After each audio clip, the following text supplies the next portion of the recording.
اللہ سانو معاف کر دے، بڑے کنجوس لوگ ہیں، بڑے ظالم حضرت، اللہ سانو معاف کر دے۔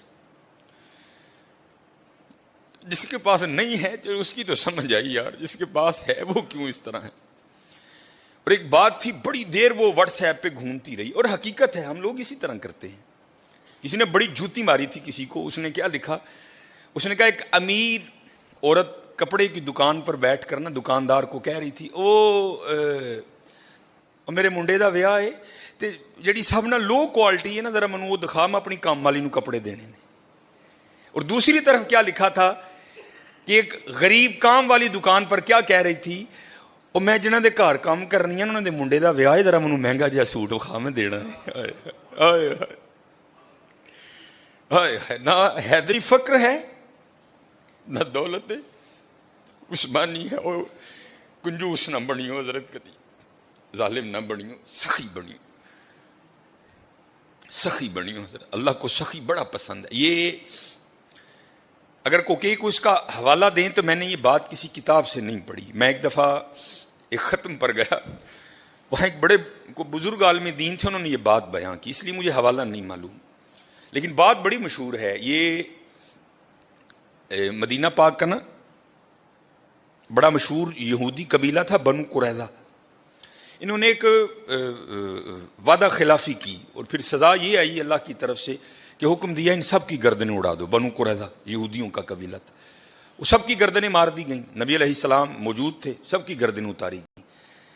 تو میں نے پڑھا نہیں، ایک عالم دین تھے اور ماشاءاللہ ان کا نام ہی ایک بہت بڑا حوالہ تھا، تو کہتے ہیں صرف ایک یہودی رہ گیا، آخری یہودی، حضرت علی رضی اللہ تعالیٰ عنہ گردنیں اتار رہے تھے، تو نبی علیہ السلام نے فرمایا علی سے چھوڑ دو، جانے دو اسے۔ اب یہ نہیں کہ نعوذ باللہ من ذالک، کیونکہ ان کی شان تو یہی سمینا و اطعنا، کوئی اختلاف نہیں تھا، یہ تھا راز جاننے کے لیے۔ مولا علی رضی اللہ تعالیٰ عنہ نے نبی علیہ السلام کی بارگاہ میں عرض کی، اللہ کے رسول یہ بھی تو یہودی ہے، جو قصور انہوں نے کیا تھا اس نے بھی تو کیا ہے، اے اللہ کے رسول آپ پر ماں باپ فدا ہوں، ان کی اتار دی، اس کو کیوں چھوڑ دیا؟ تو نبی علیہ السلام نے فرمایا اے علی رضی اللہ تعالیٰ عنہ، ابھی جبرائیل امین علیہ السلام خدا کا سلام اور پیغام لے کر آئے تھے، اور سلام کے بعد پیغام یہ آیا ہے محبوب اسے معاف کر دو، یہ سخی ہے، یہ غریبوں کو کھانا کھلاتا ہے۔ یہودی حضرت، محبوب یہ سخی ہے، یہ غریبوں کو کھانا کھلاتا ہے۔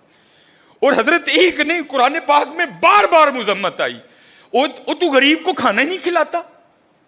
چلو میں دور نہیں لے کے جاؤں گا، وہ پارا جو آپ سارے کھول سکتے ہو، جو تقریباً 8ویں اور 9ویں اور 10ویں کے نصاب میں بھی شامل رہی، اور تقریباً اس وقت تقریباً وہی سارے چہرے بیٹھے ہیں جنہوں نے یہ نصاب پڑھ رکھا ہے حضرت۔ ارائیت الذی، سورہ ماؤن، ارائیت الذی یکذب بالدین فذلک الذی یدعو الیتیم، وہ یتیم نو دھکے دیندا ہے، ولا یحض علی طعام المسکین، مسکین نو کھانا نہیں کھواندا۔ سورہ فجر 30واں پارہ، پھر وہی بات آئی حضرت، وَلَا تَحَاضُّونَ عَلَىٰ طَعَامِ الْمِسْكِينِ، مسکین نو کھانا نہ، دلوں پہ بجلیاں گرایا کرو۔ منڈے کی منگنی کی مٹھائی بانٹنا فرض نہیں ہے حضرت، لیکن جے دین جاندے ہو خدا دا واسطہ اپنی بیبیاں نو او چلیے اینا دھیان کر گھر جی کنے، یہ تیرے 2 لڈوؤں کا کیا کریں گے وہ غریب لوگ۔